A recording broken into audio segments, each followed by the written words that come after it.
Bom dia, pessoal.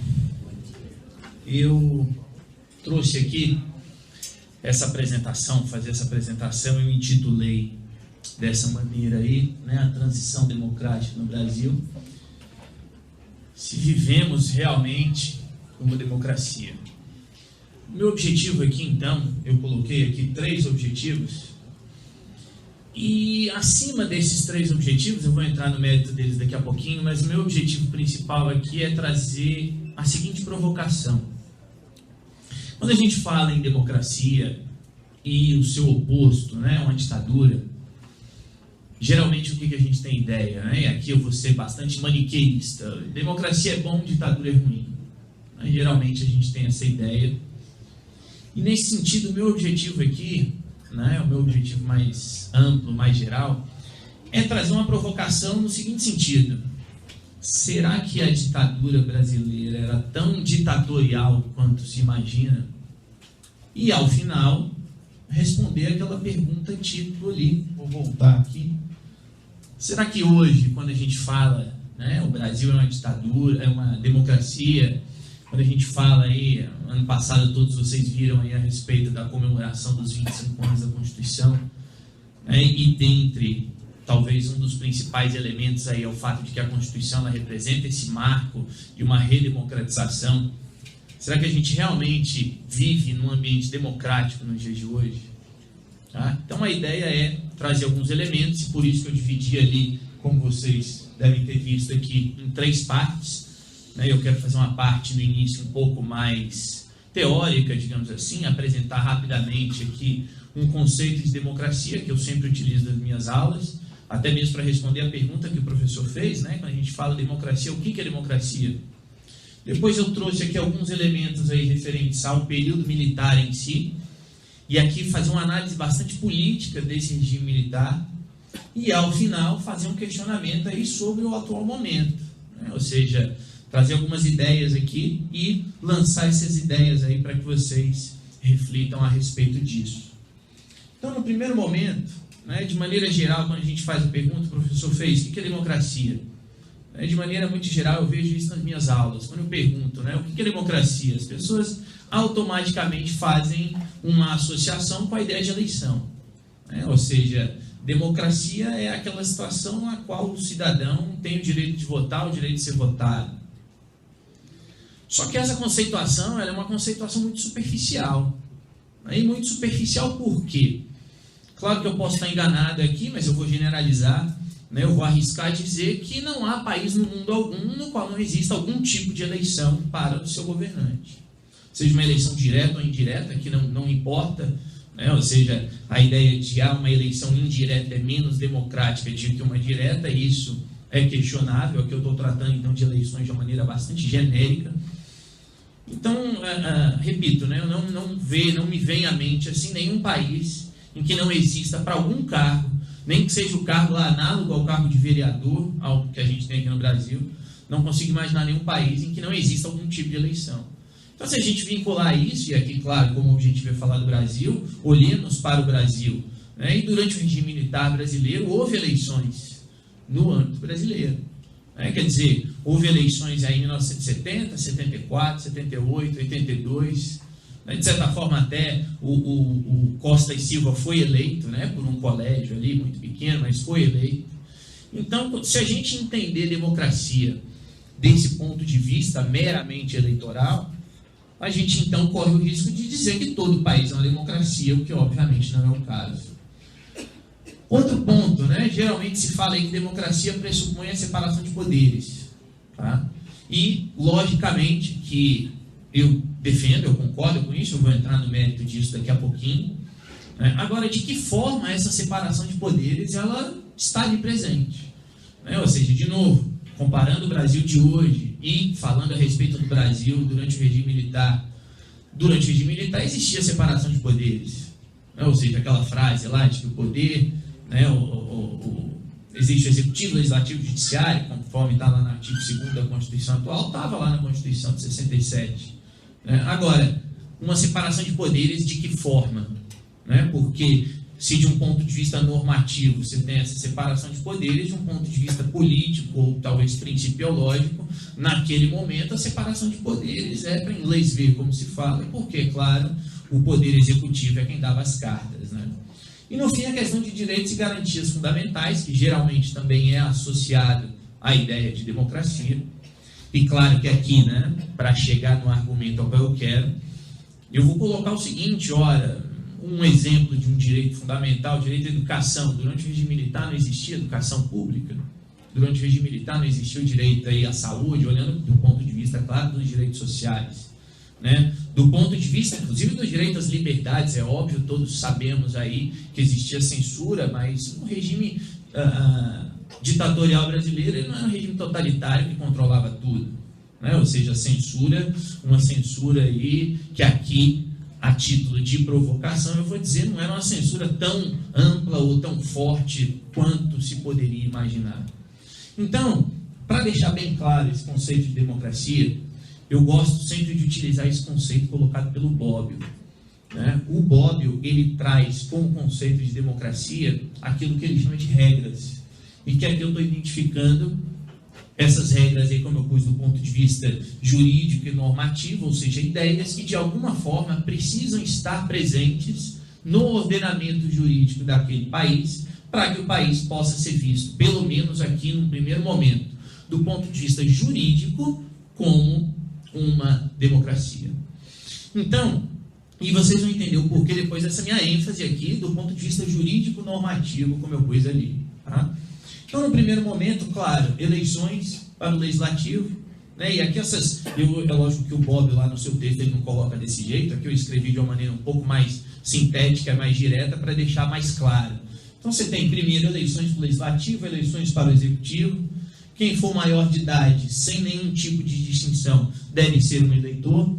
Todos os eleitores devem ter voto igual, ou seja, você não pode ter peso, né, nos votos. Não pode haver censura.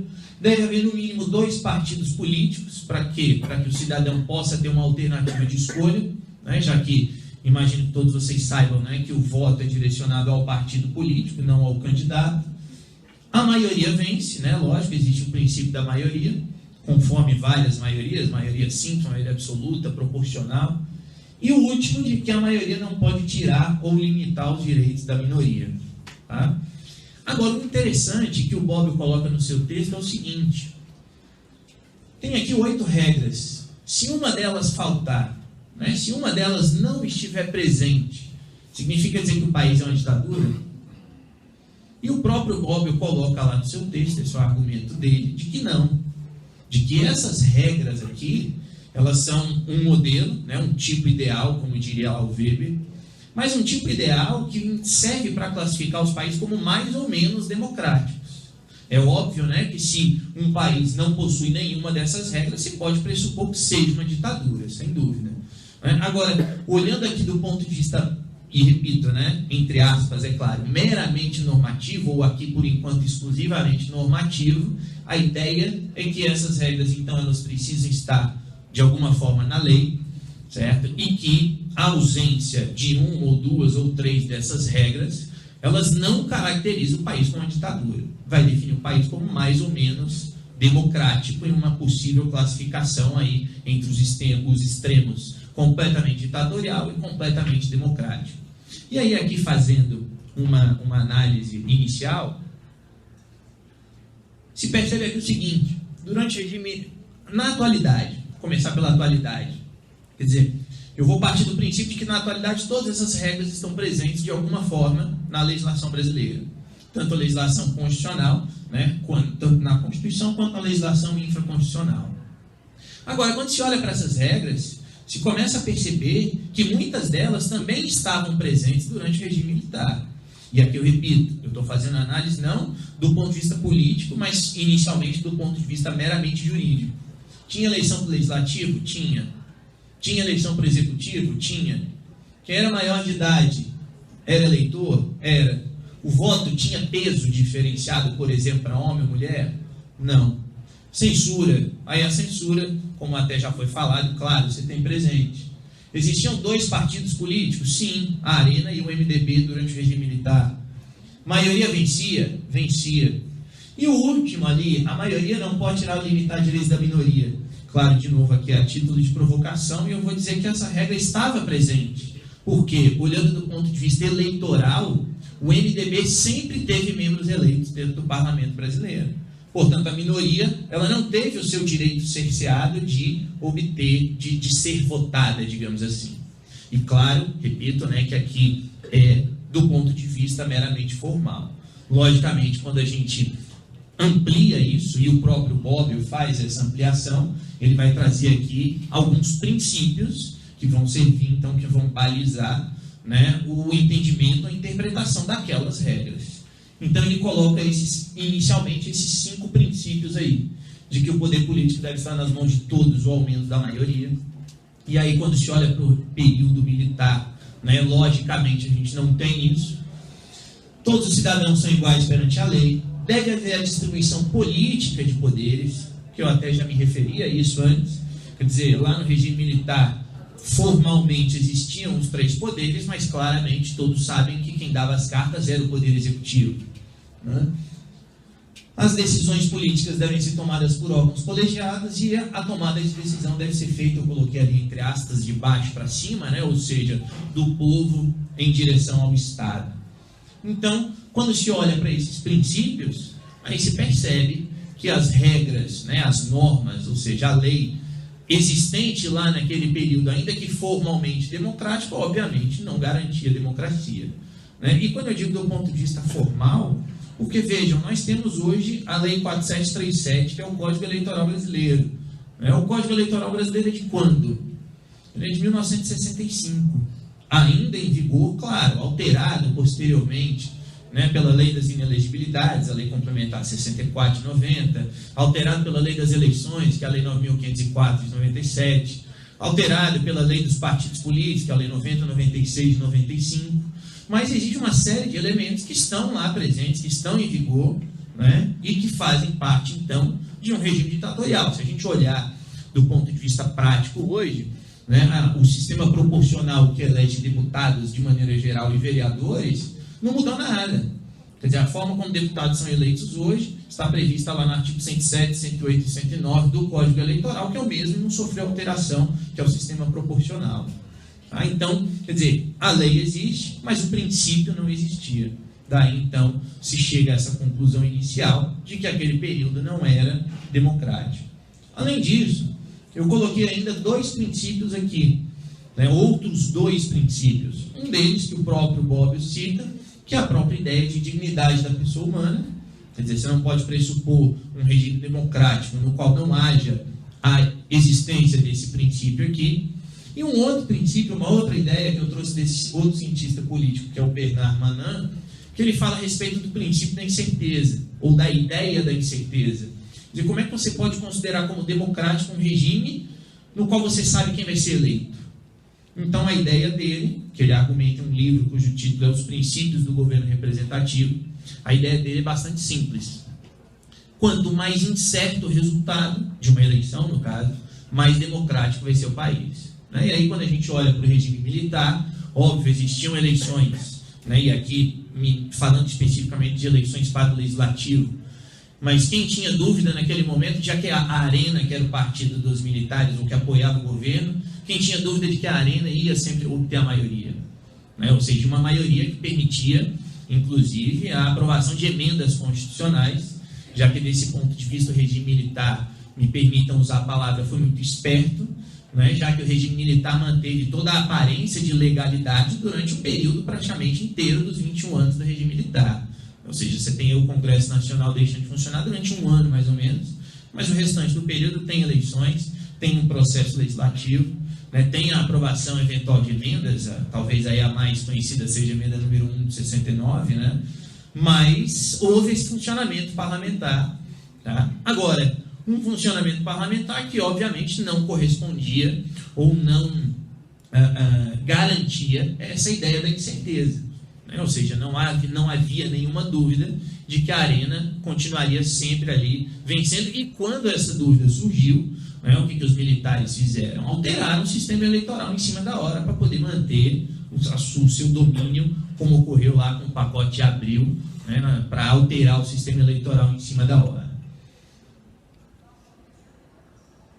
Então, gente, nessa primeira parte aqui bem rápida, tem essa ideia aí da questão jurídica de uma certa forma, né? Ou seja, a questão das regras, digamos assim, e essa questão dos princípios.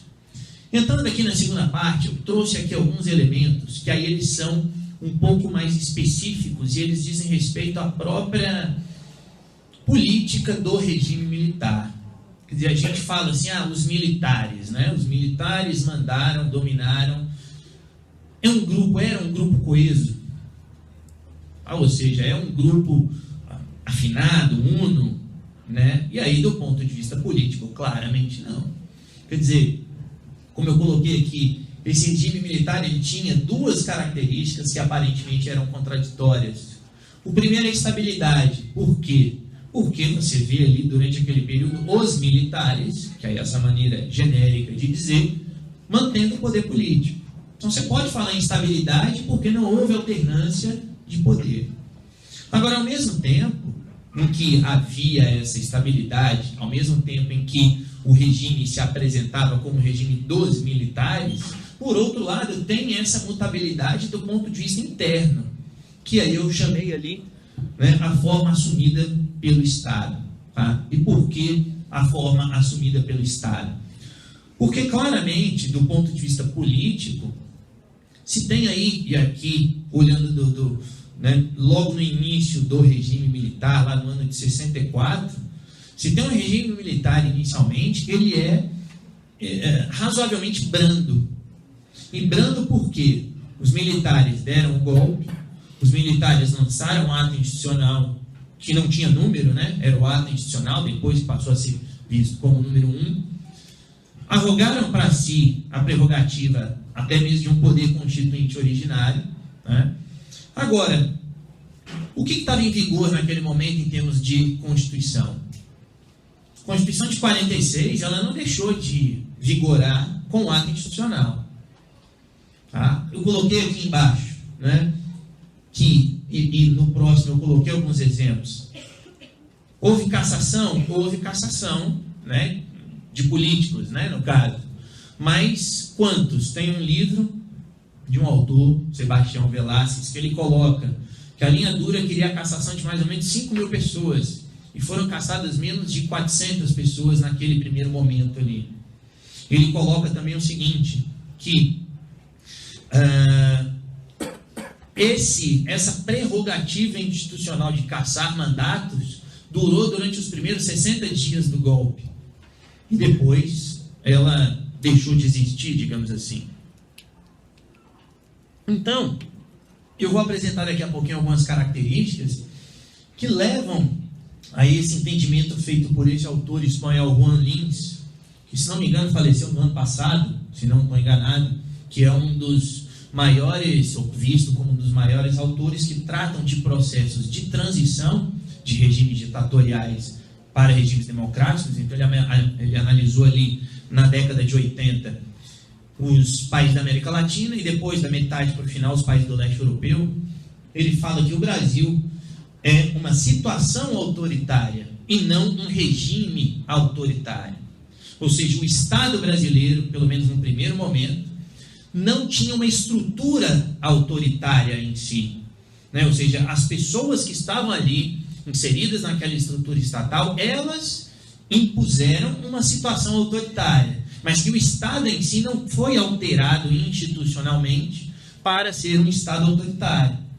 Né? E aí, nesse sentido, né, eu coloquei aqui nesse segundo tópico, que, ao menos em sentido formal, essas instituições democráticas lá, oriundas, existentes na Constituição de 46, continuaram em vigor nesse primeiro momento. Liberdade de imprensa, partidos políticos, quer dizer, os partidos políticos no início do regime militar não deixaram de existir, né, isso ocorreu depois, parlamento, eleições. Então, num primeiro momento, esse regime militar, né, nos primeiros 2 anos ali, esse regime militar era um regime que eu aqui repito e arrisco a chamar de um regime brando. ou seja, uma situação autoritária, como disse lá o Juan Lins, e não um regime propriamente dito autoritário. E aí, dentro desses militares, então, existiam pelo menos essas duas facções, né? A facção mais moderada, digamos assim, representada pelo Castelo Branco, e a facção mais unha dura, representada ali pelo Costa e Silva. Então, no primeiro momento, né, o Castelo Branco aí se tornou primeiro presidente militar, e como eu coloquei aqui, ele não prorrogou essas medidas de exceção, né? Ou seja, num primeiro momento houve ali as medidas de exceção, lógico, se deu ali um golpe, então se tomou o poder, mas não se revogou a Constituição de 46, né? Aquelas questões que eu coloquei antes, de liberdade de imprensa, partidos políticos, etc., continua existindo. Só que ao mesmo tempo em que isso ocorreu, isso deu fôlego para que aquela facção chamada aqui, que eu estou chamando aqui de linha dura, ganhasse poder. Como? A partir, né, das eleições de 65. Quer dizer, nas eleições de 65, houve eleições em 1965, para os estados governadores, né? A oposição ganhou, e com isso, então, veio o ato institucional número 2, tá? Como eu coloquei aqui, né? Com o ato institucional número 2, inúmeros elementos de normalidade democrática foram suspensos, já que aí, então, essa linha dura teve o argumento que queria para poder impor a sua vontade. Quer dizer, o argumento foi: nós tomamos o poder para poder com um determinado objetivo, mas agora, mantendo-se essas instituições democráticas, a oposição pode vir a nos tirar. Então, vamos fazer alguma coisa. E aí eu coloquei aqui que retornaram então os poderes para se caçar mandatos e suspender direitos políticos, se estendeu o fórum militar aos civis, limitou-se a livre manifestação do pensamento, extinguiram-se os partidos políticos. Então, a partir do ato institucional número 2, aí sim se tem uma mudança política, né, de transformar o regime, ou recrudescer, né, transformar o regime em um regime mais autoritário propriamente dito. Então, ali com o Costa e Silva ele assume em 15 de março de 1967. E o que ocorre além da posse do Costa e Silva no dia 15 de março de 67? Né? Coincidentemente, a Constituição de 67, né, entra em vigor nesse dia, e aí, a partir dali, então, o regime, se pode dizer que aí sim, o regime militar se torna mais autoritário do que era até então, né? E aqui, então, eu chamei a atenção do ponto de vista político, que a entrada do Costa e Silva no poder, ela gera esses dois aspectos aqui. Por um lado, eu chamei aqui de reconstitucionalização do Estado. Por quê? Pela própria Constituição de 1967. Quer dizer, eu repito que naquele período intermediário ali de 64 a 67, oficialmente a Constituição em vigor era a Constituição de 1946, claro que aí já com uma série de emendas já bastante desconfigurada, especialmente depois do ato institucional número 2, né? Mas em tese era aquela Constituição ainda em vigor. Então, com ele se reconstitucionaliza o Estado, né, com a Constituição de 67. E do ponto de vista político, o mais importante é essa questão que eu coloquei entre aspas, claro, né, a troca do partido no poder, né? Talvez ali não seria nem correto colocar partido, mas a facção. Saem os moderados e entram os que são de linha dura, né? Ainda que, repito, para o público, né, para o externo, digamos assim, continuassem os militares. São os militares. É aquela questão que eu coloquei antes, da estabilidade para fora. Ou seja, do ponto de vista externo, você tem uma estabilidade muito clara, os militares, de maneira genérica, estão no poder, mas do ponto de vista interno, não. E aí, como vocês todos devem saber, a partir daí, a partir de 1967, com Costa e Silva, aí o Estado brasileiro se torna um Estado efetivamente autoritário, sendo que o maior símbolo aí é o ato institucional número 5, né? Como todos vocês devem saber, se não estou enganado, no dia 13 de dezembro de 1968, né, esse ato institucional. E aí, a partir então do ato institucional, a única opção vista como viável é a questão da luta armada, né? Imagino que todos vocês tenham conhecimento a respeito disso. Quer dizer, até aquele momento ali, de uma certa forma, a oposição ainda era tolerada, né? Gradativamente cerceada, mas tolerada, e a partir aqui desse momento, aí já não tem mais o que fazer, né? O ano de 1969 ele é marcado pelas inúmeras edições de atos institucionais, quer dizer, do ato institucional número 6 até o número 17, né? Esses atos institucionais, tratando aí dos assuntos mais diversos possíveis, né, são colocados no ano de 1969. E o que eu chamei a atenção aqui é que essa principal característica comum é a não apreciação judicial dos seus efeitos. Tá? Isso é importante porque isso faz com que o Estado deixe de ser um Estado responsivo ao cidadão e efetivamente passe a se tornar um Estado autoritário. Né? Em 1969 também vem a emenda constitucional número 1, que altera radicalmente a Constituição de 67, né? Tanto que, imagino também que todos vocês saibam aí, né? Existem inúmeros autores que colocam isso aqui, a emenda, como uma nova Constituição, né? Eu não vou entrar no mérito disso aqui. O fato é que, a partir daí, e vejam gente, aqui eu estou falando de 5 anos após o regime militar, é a partir daí, 68, 69, que tecnicamente o Estado brasileiro se torna um Estado autoritário.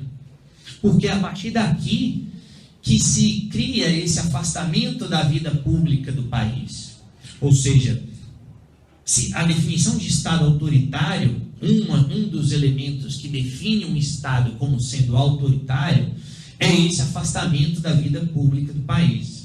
É fazer com que o cidadão se desinteresse por questões políticas. Por quê? Porque se desinteressando das questões políticas, esse cidadão, até certo ponto, ele garante sua segurança. Quer dizer, eu não vou entrar aqui no mérito da distinção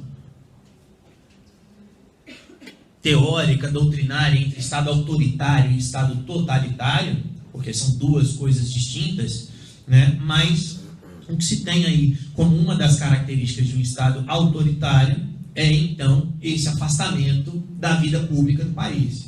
Quer dizer, o afastamento é o indivíduo não expor sua vontade, é o indivíduo não se manifestar. E quando eu falo se manifestar, aqui não estou falando necessariamente de manifestações na rua, não, né? Mas a liberdade de expressão. Eventualmente o indivíduo até tem esse direito, mas ele não se sente seguro de se fazer valer desse direito.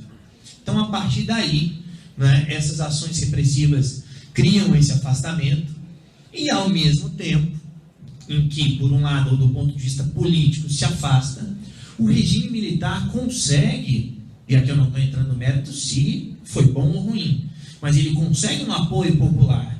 Ele aumenta, até eu diria, o seu apoio popular, até mesmo porque basta se lembrar que o golpe de 64 ele não é um golpe exclusivamente militar, já que lá naquele momento houve apoio de parcelas da sociedade civil, né, ao golpe militar.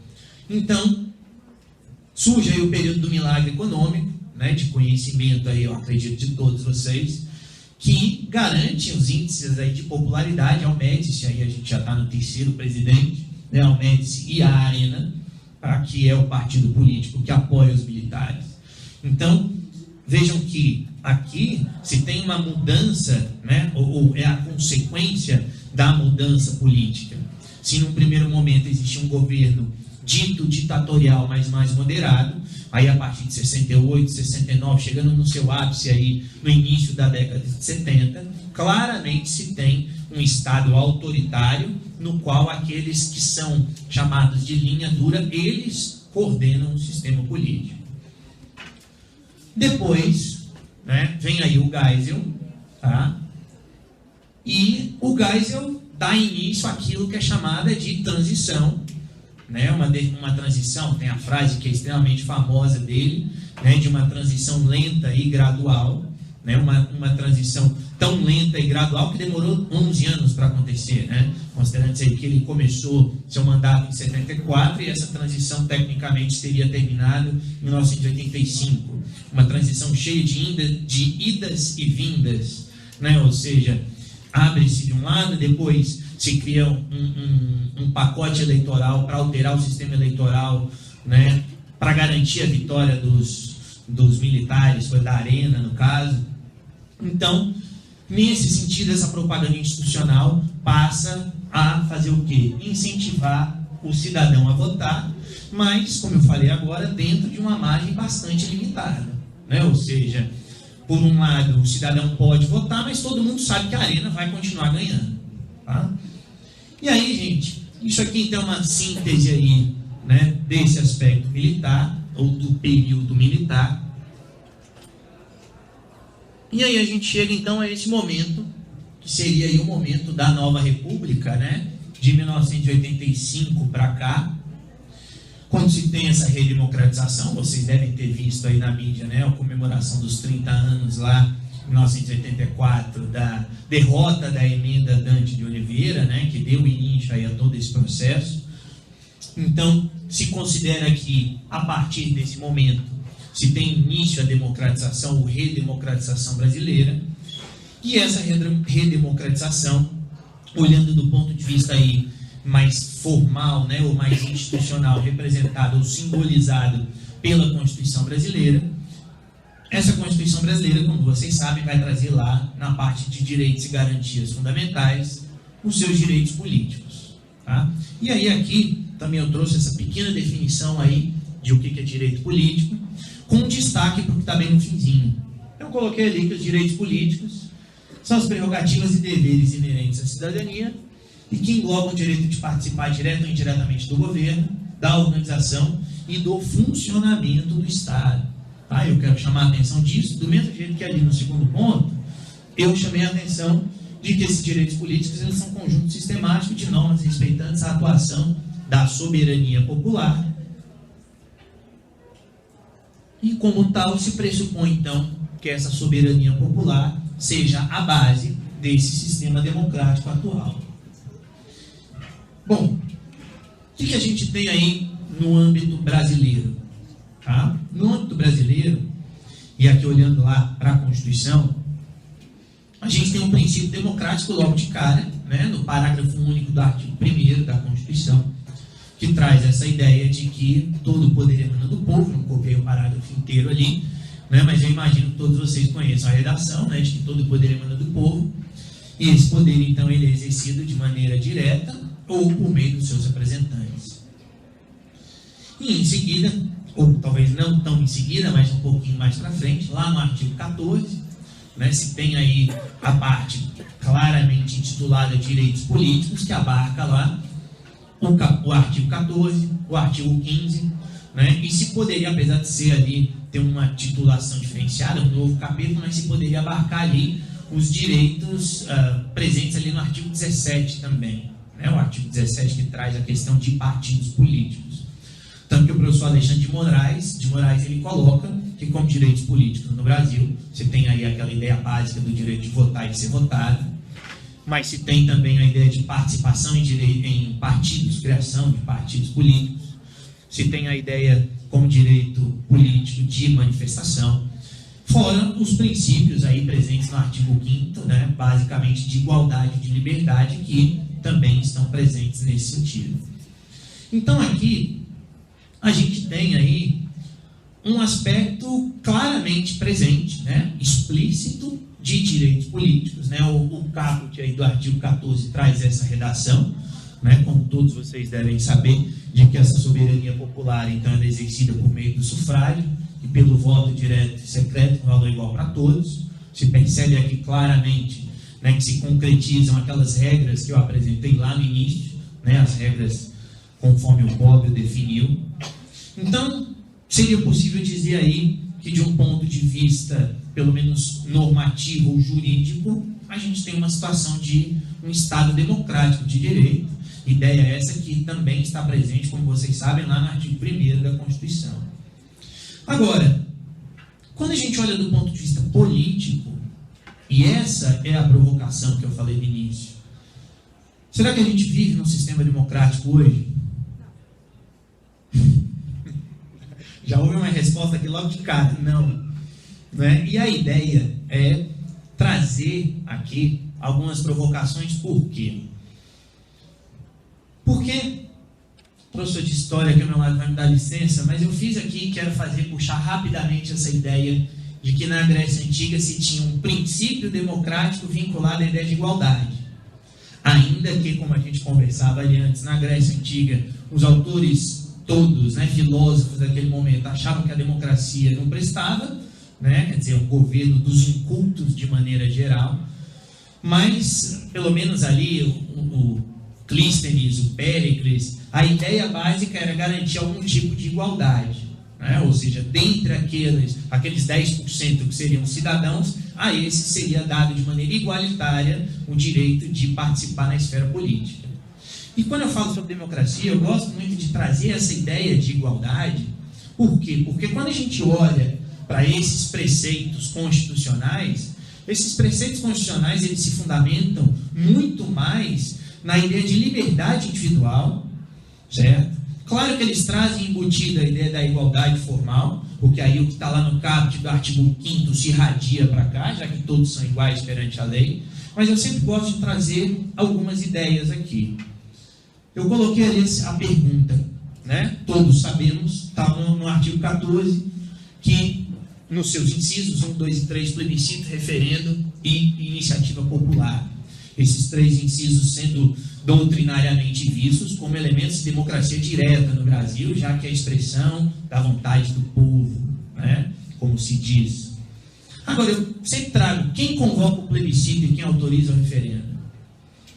Não é o povo. E aqui eu não estou entrando no mérito de uma eventual dificuldade, que imaginemos também de um ponto de vista agora mais prático, se qualquer cidadão, eu quero fazer um plebiscito, poderia virar uma zona. Mas aqui a questão, o questionamento que eu trago não é esse tanto prático, mas é mais no sentido de uma provocação mais doutrinária até. Se compete ao Congresso Nacional convocar plebiscito e referendo, você pode afirmar que quem está exercendo o poder, porque o parágrafo único lá diz que o poder emana do povo e que o povo exerce de maneira direta, e tecnicamente o exercício de maneira direta é o plebiscito, referendo e iniciativa popular.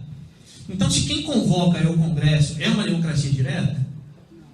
Ou seja, é uma provocação que eu coloco aqui, é um questionamento que eu coloco aqui. Claro, eu posso chegar para o meu parlamentar, em quem eu votei, e dizer, olha, faz a proposta aí de um plebiscito sobre o tema X qualquer.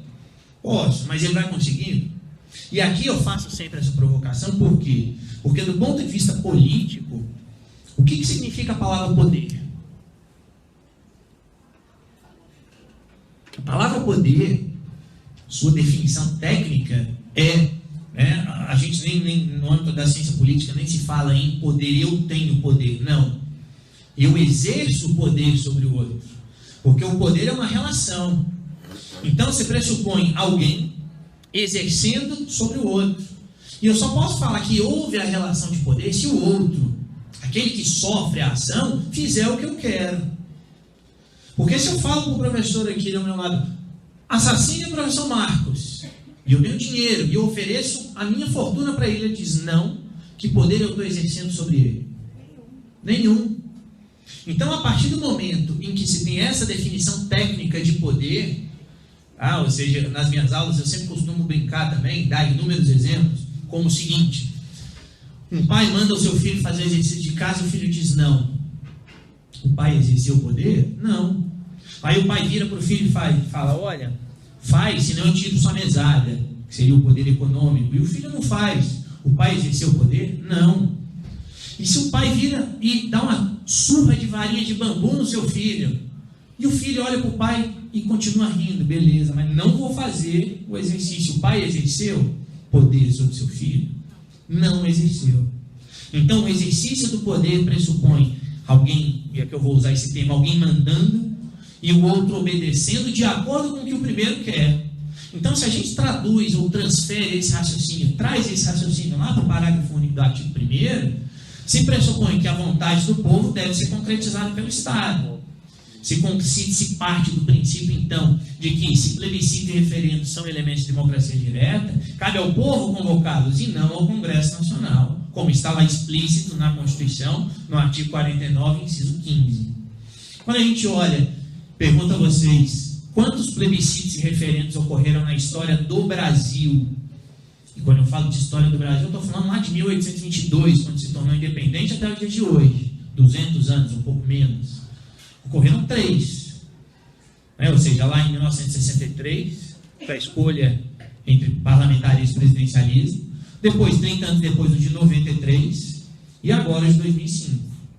Só. Quando se fala aí, passemos aqui agora para o projeto de lei de iniciativa popular, com um mecanismo de democracia direta. Quer dizer, tecnicamente, em tese, projeto de lei de iniciativa popular, basta um cidadão, qualquer um de nós aqui, temos uma ideia fantástica e fazemos a proposta da nossa ideia para o parlamento. Aí você já traz um trave. Por quê? Porque quem vai decidir se aquela ideia se transforma ou não numa lei não é o cidadão, é o parlamento, que segue o rito do processo legislativo normal.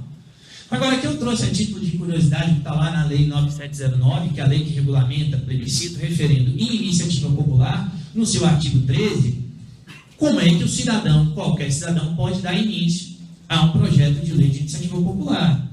E aqui está a redação da lei. A iniciativa popular consiste na apresentação de projeto de lei à Câmara dos Deputados, subscrito por, no mínimo, 1% do eleitorado nacional. 1% do eleitorado nacional, eu estou arredondando, dá mais ou menos 1.400.000 pessoas, que a gente tem 140 milhões de eleitores. Essa é a estimativa do TSE para as eleições desse ano. Distribuído em pelo menos 5 estados brasileiros. Então não basta eu ter a minha ideia mirabolante que vai mudar o país e sair andando aqui no Distrito Federal e pegar 1.400.000 assinaturas. Com não menos de 0,3% de eleitores em cada um daqueles 5 estados. Então vocês percebem que existe uma facilidade enorme para qualquer cidadão dar início a um projeto de lei de iniciativa popular. Então, se existe esta facilidade aqui, de que maneira se pode pressupor que isso é um elemento de democracia direta? E aí, de novo, isso aqui é um mecanismo da Constituição atual, de 88, em 25 anos tem 4 leis que tiveram origem na iniciativa popular, e tem alguns autores que ainda questionam a última, que é a lei da ficha limpa, a mais conhecida, a mais recente, questionam porque colocam que lá no finzinho da sua tramitação houve um deputado que pegou o projeto e colocou em tramitação como sendo de origem dele. Porque se fosse esperar chegar lá num 1 milhão e tanto de assinaturas, não daria tempo para aquela tentativa da lei entrar em vigor ainda lá nas eleições de 2010. Então aqui, ou seja, quando a gente sai do âmbito jurídico e cai do âmbito político, propriamente dito, que exercício direto do poder o cidadão tem, e me limitando aqui a essas 3 prerrogativas iniciais, de plebiscito, referendo e iniciativa popular. Aí alguém vai dizer, bom, então se eu quero mudar, basta eu me candidatar. E essa é a resposta de um ponto de vista bastante liberal, essa é a resposta dada. A quem, ou quem está impedido de se candidatar para poder mudar o país? Em tese, ninguém. Eu trouxe aqui a título de curiosidade, não sei se todos vocês conhecem, os critérios de elegibilidade que estão lá no artigo 14 da Constituição, parágrafo 3º. Nacionalidade brasileira, pleno exercício de direitos políticos, o alistamento eleitoral, que basicamente é ter título de eleitor, filiação partidária e a idade mínima para os cargos. Então aqui eu vou também generalizar, em tese ninguém é impedido. Ou seja, é claro que aqui eu não vou entrar no mérito aí de algumas exceções, é óbvio, isso aqui é uma visão geral, mas vejam que é muito simples ser candidato. Para eu ser candidato, é só eu cumprir esses critérios. Só que a gente chega no outro ponto, que está relacionado à ideia de igualdade que eu quis trazer antes. Para se candidatar do ponto de vista aqui jurídico, formal, entre aspas, claro, qualquer um pode se candidatar. Agora, qualquer um dos candidatos tem condições de ser eleitos? E aí a gente cai num outro problema da legislação eleitoral que causa impacto no conceito de democracia. Trouxe aqui a título de curiosidade quanto que cada um desses candidatos que foram eleitos, alguns aí presidente, outros não, o Sérgio não foi, mas presidente, governador, deputado federal e deputado distrital, todos aqui pelo Distrito Federal. Isso aqui é a prestação de contas que essas pessoas fizeram referentes à eleição de 2010. Isso aí eu olhei ontem à noite Isso aqui é público, está disponível no site do Tribunal Superior Eleitoral, basta entrarem lá no site, tem um ícone lá, eleições, e tem lá contas eleitorais. Então vocês podem ver aí, né, quanto se gastou. Tá? Eu não olhei todos, óbvio, né? Eu peguei alguns, tem um que não coube aqui, e que me pareceu ser a única exceção, tá? Que foi a do professor Israel, deputado distrital, que gastou um pouco mais de R$49 mil para ser eleito. Tá? Não olhei os outros, repito, né? Dos 24 deputados distritais, dos 8 federais, não olhei todos. Agora, eu pergunto a vocês o seguinte, olhando para a realidade socioeconômica brasileira, quem tem condições de conseguir esse valor? É igualitário? Né? Ou seja, a partir do momento em que você precisa aí de um valor relativamente alto, né, para ser eleito, tá? Aquele princípio democrático, aquela ideia de que vivemos em uma democracia, ele começa a ser, no mínimo, questionado. Tá? Ou seja, está aqui, repito, esses aí são dados públicos, tá? Ou seja, você vê o pessoal gastando aí R$1 milhão para ser um deputado federal. Né? Quanto que uma pessoa ganha como deputado federal? Nominalmente falando, né? Ali como salário. Quer dizer, lógico. Eu vou arredondar aqui para R$25 mil. Então, em um ano, a pessoa está ganhando quanto?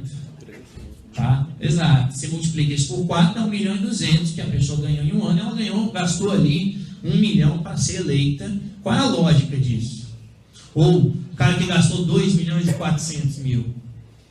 Ou o governador, né, que gastou 10 milhões. Então, aqui, gente, são questões que eu repito, eu trago, né, para fazer um questionamento de até que ponto isso é democrático. E aí a gente olha o quê? Para a legislação eleitoral, no âmbito do financiamento de campanha, e começa a perceber que a legislação eleitoral, ela gera esse tipo de problema. Né? E para terminar, para não me estender demais, eu trouxe aqui alguns questionamentos. Né? Eu quero terminar com esses questionamentos. Primeiro, é possível se falar em democracia quando os partidos políticos, que em tese, o meu em tese ali, é porque do ponto de vista jurídico, quem representa o cidadão é o partido. Né? Ou seja, para todos os cargos eletivos a gente vota, o voto sempre é contado primeiro para o partido, não para o candidato. Então esses partidos que em tese representam a vontade do povo, se eles não apresentam diferenças ideológicas entre si, será que o cidadão tem alternativa? Quer dizer, eu me lembro lá na eleição de 2010, e claro que aqui é a maneira de falar, na campanha eleitoral a Dilma foi lá e falou, eu vou investir 1 milhão em educação. Aí no programa seguinte o Serra foi lá e falou, eu vou investir 1.200.000. Aí no programa seguinte a Dilma falou que ia investir 1.400.000. Aí no outro o Serra disse que ia investir 1.700.000. Aí eu pergunto, se eu não tenho interesse algum no âmbito da educação, porque eu sou um trabalhador da área de saúde, e os candidatos estão buscando melhorias na área de educação, que opção eu tenho? Se lá na eleição de 2010, eu sempre gosto de colocar isso, se eu fosse um cidadão da Marina, que não foi para o segundo turno, e chega no segundo turno e não tem quem eu quero votar, que opção eu tenho? E isso é democrático? Quer dizer, e aqui eu repito, eu não estou questionando agora do ponto de vista jurídico, porque do ponto de vista jurídico, claro que é, já que existem as duas alternativas juridicamente estabelecidas, mas do ponto de vista político, não. Segundo questionamento, é possível se falar, e esses, os dois, para mim, são os principais, é possível se falar em democracia quando não há mecanismos efetivos de controle do Estado ou do governo por parte do cidadão? Porque quando a gente olha para a realidade brasileira, o que o cidadão pode fazer se o governante for picareta, mas ele não cometer nenhum crime? O que o cidadão pode fazer? Senta e chora. E espera a próxima eleição. Para quando chegar na próxima eleição, muitas vezes votar no próprio indivíduo, né? Mas não entramos no mérito disso aqui. Ou seja, não há, desse ponto de vista, nenhum mecanismo de controle, e se não há mecanismo de controle, aquela relação de poder presente lá no parágrafo único do artigo 1º, ela deixa de existir. E o último questionamento é esse aqui: é possível falar em democracia quando a ideia de representatividade popular é politicamente inexistente? Quer dizer, no ano passado, né, surgiu aquela frase: o fulano não me representa, né? E aqui não importa quem é o fulano. Quer dizer, eu pergunto aqui: quem se sente representado efetivamente por qualquer um dos cargos eletivos? Quem aqui se sente representado? Que diz, a pessoa em que eu votei, claro, né, pressupondo que o candidato em quem você votou foi eleito, né? Seja deputado federal, distrital, governador, quem for. Quem aqui se sente representado? Então, quando se olha desse, porque se hoje nós vivemos num sistema de uma democracia representativa, né, é óbvio, aqui eu explicito, claro, a minha opinião, eu imagino ser impossível qualquer tipo de retorno a uma democracia direta, com a participação efetiva e direta do cidadão.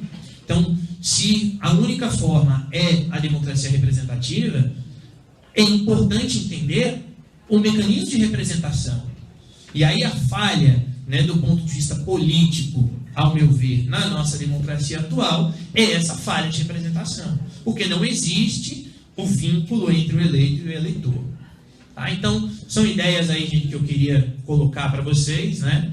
Obrigado pela atenção e eu devolvo a palavra aqui à mesa. Obrigado.